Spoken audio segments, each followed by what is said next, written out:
Oi, gente.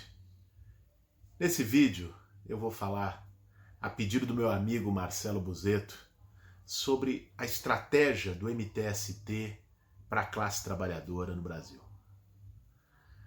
Vejam, antes de tudo é importante remontar as origens do movimento dos trabalhadores sem teto.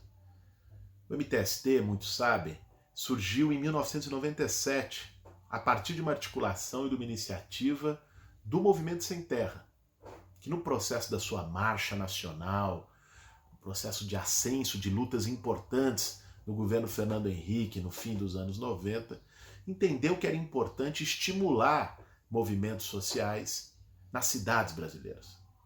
Para aquele papel de protagonismo, de luta, que o MST estava organizando no campo, pudesse também ser despertado a partir dos desvalidos, dos desempregados, dos abandonados nas periferias das grandes cidades. Nesse empuxo surgiu o MTST, que foi pouco a pouco se consolidando como um movimento nacional, com foco importante em São Paulo, iniciou em Campinas e depois foi se nacionalizando. Hoje, 23 anos depois, o MTST está presente em 13 estados brasileiros. Ali naquela origem, já tinha um projeto do MTST que era ser mais do que simplesmente um movimento corporativo do sem-teto, mas um movimento que representasse massas trabalhadoras urbanas na luta por um outro modelo de sociedade, a luta por igualdade social, por justiça, contra os valores do capitalismo, a exclusão. Vejam, a principal forma de luta que se construiu desde o princípio, que segue sendo a grande forma de luta do MTST, são as ocupações urbanas. Então, o MTST organiza trabalhadores sem teto, pessoas que estão no limite em situação de rua, mas na sua maioria pagando aluguel sem poder pagar, que estão morando em áreas de risco, em favelas, em situação precária, para fazer ocupações de grandes imóveis abandonados, ociosos, em situação ilegal, de acordo com a Constituição e o Estatuto da Cidade. E dessas ocupações, buscar conquistas de moradia popular. O MTST se caracteriza, ao longo da sua história, por fazer ocupações grandes e massivas. Ocupações que chegaram, como o Anita Garibaldi em 2001, a 6, 7 mil famílias, ou mais recentemente a ocupação Povo Sem Medo em São Bernardo, a mais de 9 mil famílias cadastradas, a ocupação João Cândido em 2007 em Itapecerica da Serra, a ocupação Copa do Povo em Itaquera e também no mesmo ano, em 2014, a ocupação Copa do Povo em Fortaleza, no Ceará, grandes ocupações nas periferias de Brasília, em Ceilândia. O MTST faz da sua forma de luta também um espaço de organização de massa. Vejam, as ocupações têm um objetivo imediato, que é a conquista da moradia, que é a desapropriação daquele terreno para fazer um loteamento, um bairro popular, ou então a compra daquele terreno quando nós tínhamos um programa como Minha Casa Minha Vida, um programa nacional, para poder fazer moradias regularizadas, com financiamento público, com subsídio público. Mas as ocupações têm um outro elemento. E quem já teve em ocupações, e nisso são muito parecidas as ocupações rurais e urbanas, elas têm um elemento de construir um espaço de convivência solidária. Quer dizer, o mundo fora da ocupação está regido pelo cada um por si. O mundo fora da ocupação é a regra do salve-se quem puder, do individualismo, do consumismo, da violência. A ocupação não é uma ilha, não é um paraíso no meio das periferias urbanas, mas a ocupação, e aí pelos métodos de organização do movimento, permitem o despertar de formas coletivas e de formas solidárias que fortalecem o poder popular. Por exemplo, a própria organização por grupos tirando coordenadores do próprio povo para construir um processo de auto-organização, com regimento interno, definido em assembleia. As assembleias 2, 3, 4 vezes por semana, para definir os grandes temas, para informar sobre processos de luta, de negociação. As cozinhas coletivas.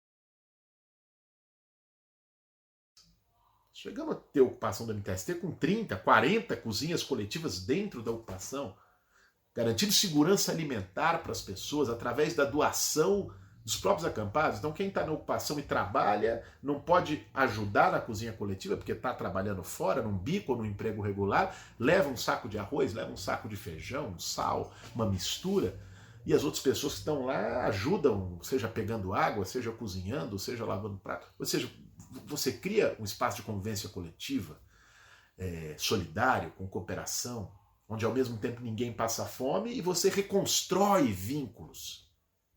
Nesse isolamento, um dos grandes golpes que a classe trabalhadora tomou nas últimas décadas, como parte da lógica do neoliberalismo, é tratar como indivíduos isolados, não como classe. É a quebra de identidades coletivas, de identidades de classe. A ocupação, de algum modo, ao reconstruir formas coletivas de convivência, com base na solidariedade, na ajuda mútua, ela reconstrói identidade de classe. E reconstrói consciência de classe. Claro que você tem um outro patamar para isso, que é a consciência política, ou a consciência revolucionária, que vem com processos de formação. Mas a própria praxis dentro da ocupação, com a convivência, com a cooperação, com a solidariedade, com a cozinha coletiva, com o mutirão de limpeza, com a trilha noturna, com as assembleias, com a organização dos processos de mobilização, com as pessoas se sentindo parte disso, com as pessoas se sentirem importantes por isso, com a recuperação de uma potência que estava dentro desse povo sofrido, isso tem um impacto, um efeito muito importante. Acho que foram muitos, e isso não é apenas um privilégio meu, mas acho que muita gente que trabalha com ocupação, que atua em ocupação, que luta nas ocupações, que já ouviu gente dizendo: porra, eu vim aqui querendo minha casa, e agora eu quero muito mais que a minha casa. Agora eu quero mudar a sociedade. Quantas e quantas lideranças não surgiram do barraco de lona? Quantas e quantas referências populares importantes que foram ali com o seu barraquinho, com a sua lona, com o seu bambu, com um colchãozinho, querendo sair do aluguel, se transformaram em referências populares, foram liderar outras ocupações, liderar o movimento em outros estados. E esse é o processo forte e dinâmico de uma ocupação. Ali tem muito mais do que a luta simplesmente por moradia. Ali tem a realização o exercício, a experiência de outros princípios de sociedade, de outros princípios de convivência. Acho que isso aponta para uma primeira característica estratégica do MTST, de que o MTST não é simplesmente um movimento de moradia. O MTST é um movimento territorial das periferias urbanas, assim que nós nos entendemos, que tem a luta por moradia como seu principal pilar, o seu principal motor, não o único. Luta por várias outras causas, seja ali direitos imediatos, que é a urbanização, o saneamento, a água, a creche, o hospital, seja também com a ligação dessa luta com um outro projeto de sociedade. E por que o MTST se define como um movimento territorial da periferia? Isso vem muito na esteira de um novo ciclo das últimas 2 décadas de movimentos urbanos na América Latina e no mundo. A principal referência que inaugurou esse novo ciclo foram os movimentos piqueteiros na Argentina, nas mobilizações de 2000, 2001, 2002, quando os piqueteiros se tornaram conhecidos na cena nacional e internacional. Ajudaram a derrubar 3, 4 presidentes argentinos em poucos meses no Argentinaço. Fecharam o país, travando rodovias, a circulação de mercadorias e pela primeira vez conquistando voz. O movimento piqueteiro era um movimento de desempregados, que tinha também, alguns deles em Matanzas, na região de Buenos Aires, tinham a ocupação de terra como uma das suas formas importantes de luta. Mas qual era a grande característica do movimento piqueteiro? Havia um lema que dizia: a nova fábrica é o bairro. O que eles queriam dizer com isso? Que as periferias, com as mudanças nas relações de produção, com o desemprego estrutural, com a diversificação da classe trabalhadora, o neoliberalismo produziu uma precarização do trabalho, trabalho por conta própria, a informalidade completa no mercado de trabalho. Isso foi fazendo com que os trabalhadores, uma parte da classe trabalhadora, tivesse cada vez mais dificuldade de construir a sua identidade, o seu espaço nas relações de trabalho. Essa crise não é apenas do movimento sindical. O movimento sindical tem tido dificuldade de mobilização nas últimas décadas. É verdade, mas por quê? É muito fácil atribuir isso a problemas de lideranças, de referência, que existem também. Mas a grande questão é que houve uma mudança na configuração dos trabalhadores. Uma parte dos trabalhadores não está lá. Como é que você vai organizar o camelô no local de trabalho, o cara que vende no trem, no metrô? Ele não tem relação com seus colegas de trabalho, ele trabalha por conta própria, é o cara que faz bico na construção civil. Mas todas essas pessoas estão no bairro, estão na periferia, vivendo as mesmas condições de exploração, as mesmas condições de vida, os mesmos problemas de moradia, os mesmos problemas de saneamento. E através do bairro, você tem um potencial organizativo e de luta, através do território periférico, que você também tem para o movimento sindical na fábrica, na empresa. Por isso diziam os piqueteiros, a nova fábrica é o bairro. E se a gente olhar lá atrás com Marx, por que Marx disse a classe operária é a vanguarda da revolução?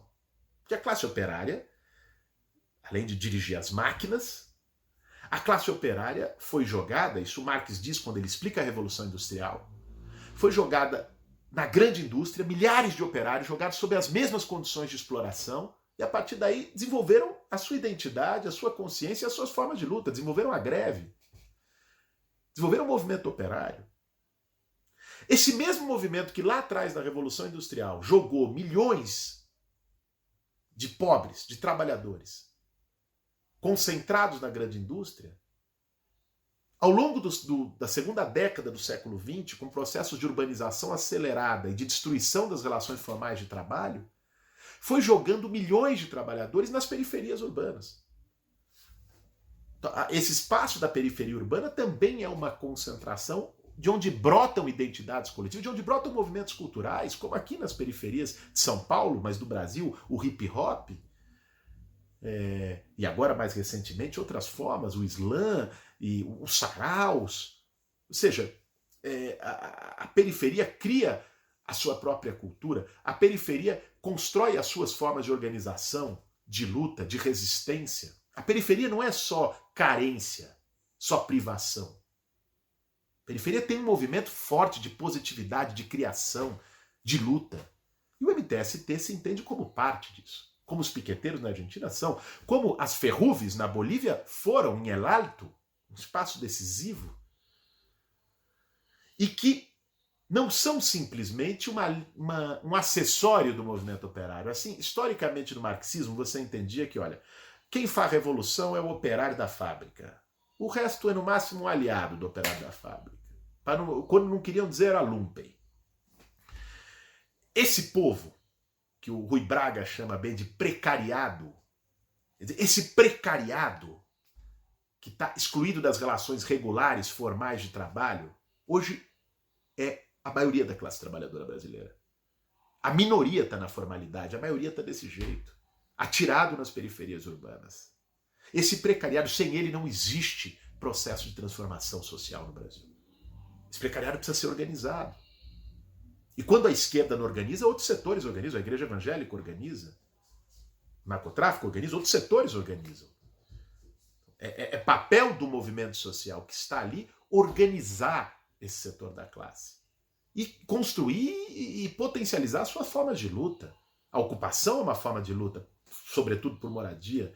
as manifestações, os bloqueios, que não dependem dos movimentos sociais. O povo trava a pista há décadas, antes dos movimentos sociais organizados atuarem, como uma forma de revolta, de rebeldia, quando a polícia mata alguém, quando está faltando água há vários dias, quando tem um despejo.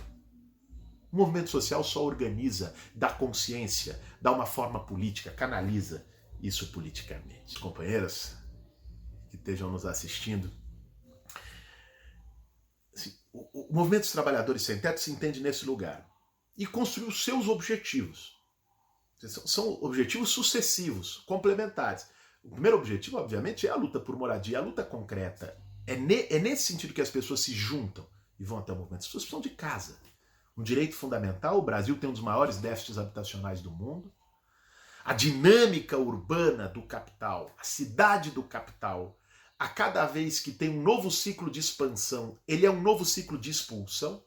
A dinâmica urbana dos fundos imobiliários, de transformar a terra em mercadoria, financeirizada, em ativo financeiro. Essa dinâmica é cada vez mais excludente, joga os mais pobres para cada vez mais longe, para os fundões das periferias, e enseja processos de resistência. O primeiro objetivo é esse, a luta por moradia, a luta por direito à cidade, a luta pelo espaço público contra as privatizações da cidade. Esse é o universo e a pauta mais imediata do MTST. Dentro da sua atuação, o MTST também constrói formas de organização popular, de organização solidária. O que eu dizia sobre as ocupações, de você construir no território das ocupações, ou no território da periferia, as cozinhas coletivas. Não são mais só nas ocupações, nós temos cozinhas coletivas em bairros que não são ocupações do MTST, mas que o movimento foi lá e viabilizou. As hortas urbanas, uma série de iniciativas que você vai construindo espaços de convivência, de solidariedade, de distribuição, de tratar os bens comuns, a terra, a água, a comida, não como mercadoria, mas como direito das pessoas, de experimentar e construir uma nova lógica no território, junto com processos de formação política em rede. A formação política não se dá mais necessariamente no sentido tradicional, ali na sala de aula, embora isso seja importante, isso não perdeu o seu valor, mas não é só ali. Nós temos milhares de pessoas em redes de WhatsApp, onde a gente transforma a formação política em podcast, em áudio, num vídeo, né, em interação. É preciso dialogar com essas novas formas. O celular, a internet, as redes devem ser cada vez mais vistos pela esquerda não como uma ameaça. Só se tornou uma ameaça porque a extrema-direita se apropriou deles e nós não. Mas como um desafio, inclusive no âmbito da formação, da conscientização, da disputa ideológica, da disputa de princípios e de valores na sociedade. E, evidentemente, o objetivo do MTST é construir, é fortalecer um sujeito político, é transformar esse sujeito social precariado num grande sujeito político. Um sujeito capaz de se transformar, um sujeito que haja com organização, com unidade, com coesão. Se as periferias urbanas se organizam, se unem em projetos de poder popular a partir das bases, a partir dos bairros, a partir dos territórios, isso é capaz de mudar o país. O sujeito social hoje é decisivo. Este sujeito social, o precariado, mas ele está difuso. Esse sujeito social precisa ser cada vez mais organizado. É assim que o MTST, dentro de uma lógica anticapitalista, dentro de uma lógica antissistêmica, que o MTST compreende a sua atuação. Não é um movimento apenas de incorporação, porque a gente sabe que não basta a casa. Quantas e quantas pessoas que eu vi ganharem as suas casas num processo de luta duríssimo e depois passaram fome dentro da sua casa? Passaram necessidade dentro da sua casa? Porque estavam desempregadas? Alguns que eventualmente tiveram que vender a sua casa para poder comer, sobreviver, dar comida para o filho. Ou seja, não basta ter casa. É preciso mudar a lógica da sociedade. Muito bem. Ao mesmo tempo que nós temos esse desafio, a gente se coloca esse objetivo estratégico, esse desafio, a gente entende que o MTST sozinho não é suficiente. O MTST é um movimento social importante, combativo, fez lutas muito bonitas e faz lutas muito bonitas por esse país afora, está enraizado nas periferias, essa é a sua principal força. Mas não é suficiente, como o MST no campo não é suficiente, como o movimento sindical nas empresas, nas fábricas não é suficiente. Nós precisamos construir aí graus de composição. Precisamos construir espaços de unidade. O MTST optou por impulsionar a Frente Povo Sem Medo. Um espaço que reúne movimentos sociais mais ou menos orgânicos, alguns nacionais, outros locais, alguns novos movimentos, de uma dinâmica de movimento diferente, mais difusa, de uma geração mais jovem de movimentos sociais, que teve um papel importantíssimo nos enfrentamentos ao golpe, a prisão do Lula, nos grandes episódios de luta, e agora volta a ter os enfrentamentos a Bolsonaro, que tem na Frente Brasil Popular, onde estão outros movimentos muito consolidados e importantes do nosso país, um aliado. E as grandes lutas do Brasil nos últimos anos passaram por essa composição entre Frente Povo Sem Medo e Frente Brasil Popular.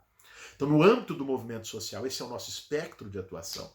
Claro, com diálogo e com abertura para sentir, para perceber novos movimentos que surgem. E não ver novos movimentos e a nova geração de movimentos nunca como uma ameaça, né? Mas saudar o seu surgimento e buscar compor com esses novos movimentos. E, evidentemente, a necessidade de fazer a disputa no âmbito político. Então, vejam, nós temos um movimento social, o MTST, que faz a luta concreta por moradia, por direito à cidade e organiza na periferia.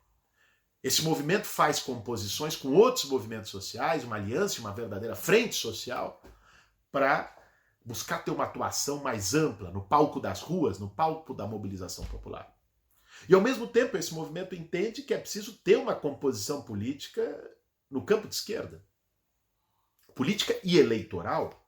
Nós entendemos no MTST, isso após um amadurecimento e um debate longo do movimento, de que a forma de luta eleitoral é importante para disputar hegemonia na sociedade. É importante para ocupar espaços também institucionais. Sempre tendo em mente a necessidade de se proteger e de se blindar do risco da institucionalização excessiva, da perda do trabalho de base, da perda de vínculo com o povo. Nunca esquecendo a máxima de que a nossa cabeça pensa onde os nossos pés pisam. E se a gente deve ter um pé na institucionalidade, nós devemos ter milhares de pés nas ruas, no barro, nas periferias. Mas devemos também ter esse pé institucional. E nisso nós entendemos a necessidade de compor com o campo de esquerda como um todo, com o campo partidário, e, sobretudo, vemos o MTST também construiu no PSOL, hoje, um polo dinâmico da reorganização da esquerda. Pelo que se acumulou no último período, entendemos que o PSOL se constrói, tem limites, como todos os outros partidos do nosso campo têm, mas como um partido que consegue melhor, com mais leveza, olhar para construir um projeto de futuro. Olhar para apontar um novo ciclo. Por isso o MTST tem feito, desde 2017, 2018, uma construção conjunta mais sólida com o PSOL. Por isso a minha candidatura à presidência da República pelo PSOL e a construção que nós temos feito nos últimos anos e tem se aprofundado. Mas sempre no espírito, nunca de hegemonismo, nunca de achar que um único partido é capaz de resolver os nossos problemas, ainda mais em tempos como esse, mas no espírito de construção de unidade da esquerda. Para apontar para um novo ciclo político nesse país, que precisa do ascenso de massa como ingrediente fundamental. Da capacidade, evidentemente, de visão de projeto para derrotar o projeto de extrema-direita, de muita combatividade, não apenas da institucionalidade, né, mas de ter a capacidade de reconstruir um projeto. Quando a gente fala reconstruir um projeto, é a esquerda voltar a ser capaz de despertar esperança de futuro. E não só eleitoral, para o povo, no dia a dia. Quer dizer, quem o povo procura quando está com um problema? De onde o povo espera ouvir as alternativas? A esquerda precisa ocupar esses lugares. Que significa retomar um trabalho de base profundo, retomar o seu enraizamento popular, uma medida importante, perdido. E estamos nessa situação porque houve uma perda de enraizamento popular, um abandono de trabalho de base, e ao mesmo tempo pensar um projeto de futuro, que não pode ser simplesmente a repetição do passado. Reconhecendo a importância das experiências progressistas que nós tivemos nos governos do Lula, no governo da Dilma, o acúmulo de programas sociais, de políticas públicas, de melhora da vida do povo, mas entendendo que isso não foi suficiente. Que reformas populares, que transformações estruturais permaneceram pendentes. Tem dívidas históricas que não foram pagas e precisam ser pagas num novo ciclo de esquerda. De que é preciso sim aprender e recolher as lições positivas dessas experiências, também tendo a maturidade para reconhecer os seus erros, para não repeti-los. É nesse espírito que a gente enxerga o desafio do movimento dos trabalhadores sem teto. Os seus próprios desafios e os seus desafios também como parte de um projeto de esquerda, como parte de um ideal, de uma perspectiva anticapitalista, uma perspectiva socialista. Bom, esse é um pouco do resumo da nossa trajetória, da nossa experiência. Teria muito mais coisas a falar. Muitos outros companheiros e companheiras que fazem parte dessa trajetória também têm muito a falar. Mas acho que isso traz alguns dos nossos elementos mais importantes dessa construção de 23 anos de MTST. Pé no barro, enraizamento territorial, ter o território periférico como espaço da nossa construção, entender o precariado, os trabalhadores precários, cada vez mais majoritários no tecido social brasileiro, como sujeitos históricos imprescindíveis, e ao mesmo tempo nos compreender como uma força importante, potente, que constrói solidariedade, que constrói combatividade, mas também insuficiente. Precisa ter irmãos, precisa ter mais gente nessa caminhada, que precisa se aliar. Esse é o esforço que nós temos feito e vamos continuar fazendo nos próximos anos. Obrigado para quem nos acompanhou até aqui, 27 minutos de vídeo. Valeu, gente. Valeu, Marcelo, meu irmão.